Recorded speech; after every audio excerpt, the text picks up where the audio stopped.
Dante, Divine Comedy, Inferno, Canto 10. Now onward goes, along a narrow path between the torments and the city wall, my master, and I follow at his back.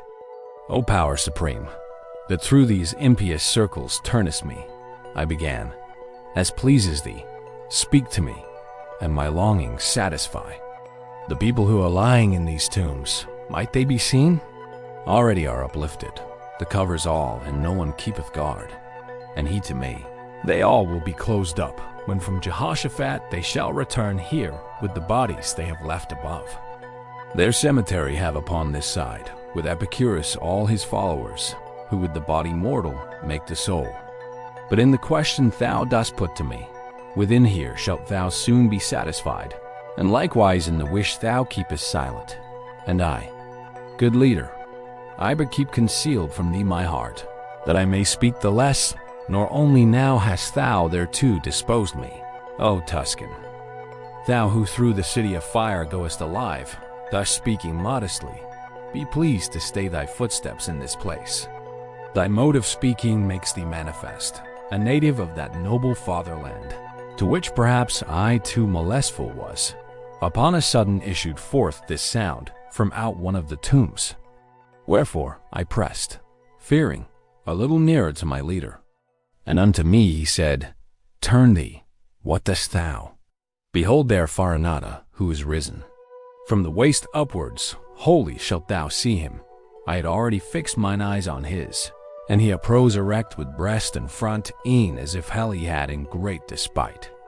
And with courageous hands and prompt my leader, thrust me between the sepulchres towards him, exclaiming, Let thy words explicit be. As soon as I was at the foot of his tomb, somewhat he eyed me, and, as if disdainful, then asked of me, Who were thine ancestors? I, who desirous of obeying was, concealed it not, but all revealed to him. Whereat he raised his brows a little upward. Then said he, Fiercely adverse have they been to me, and to my fathers and my party, so that to several times I scattered them. If they were banished, they returned on all sides, I answered him, the first time and the second. But yours have not acquired that ardor right. Then there uprose upon the sight, uncovered down to the chin, a shadow at his side. I think that he had risen on his knees. Round me he gazed, as if solicitude he had to see if someone else were with me. But after his suspicion was all spent, weeping, he said to me, If through this blind prison thou goest by loftiness of genius, where is my son? And why is he not with thee? And I to him, I come not of myself. He who is waiting yonder leads me here, whom in disdain perhaps your Guido had. His language and the mode of punishment already unto me had read his name. On that account my answer was so full. Upstarting suddenly, he cried out, How saidst thou he had? Is he not still alive?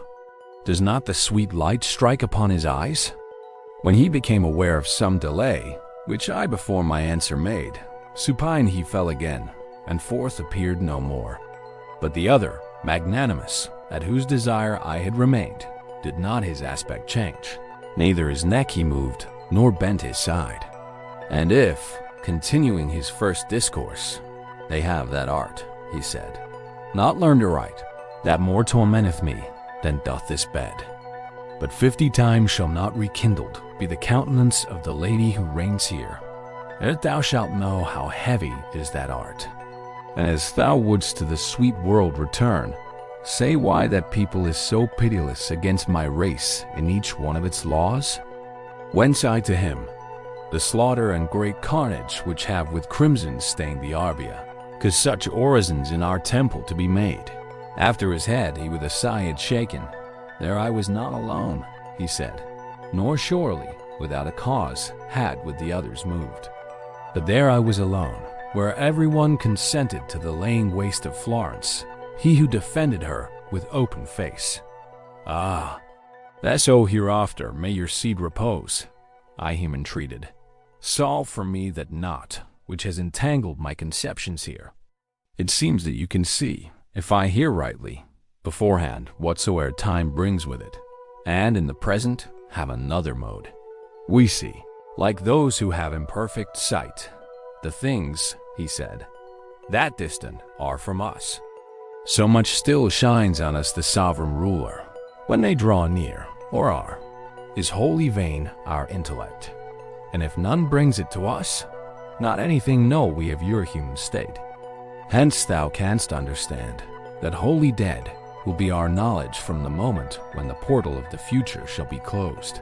Then I, as if compunctious for my fault, said, Now then, you will tell that fallen one that still his son is with the living joined. And if just now, in answering, I was dumb, tell him I did it because I was thinking already of the error you have solved me. And now my master was recalling me. Wherefore, more eagerly, I prayed the Spirit that he would tell me who was with him there. He said, With more than 1,000 here I lie. Within here is the second Frederick, and the Cardinal, and of the rest I speak not. Thereon he hid himself. And I towards the ancient poet turned my steps, reflecting upon that saying which seemed hostile to me. He moved along, and afterward thus going, he said to me, Why art thou so bewildered? And I in his inquiry satisfied him. Let memory preserve what thou hast heard against thyself, that sage commanded me, and now attend here. And he raised his finger. When thou shalt be before the radiant suite of her whose beauteous eyes all things behold, from her thou'lt know the journey of thy life. Unto the left hand then he turned his feet.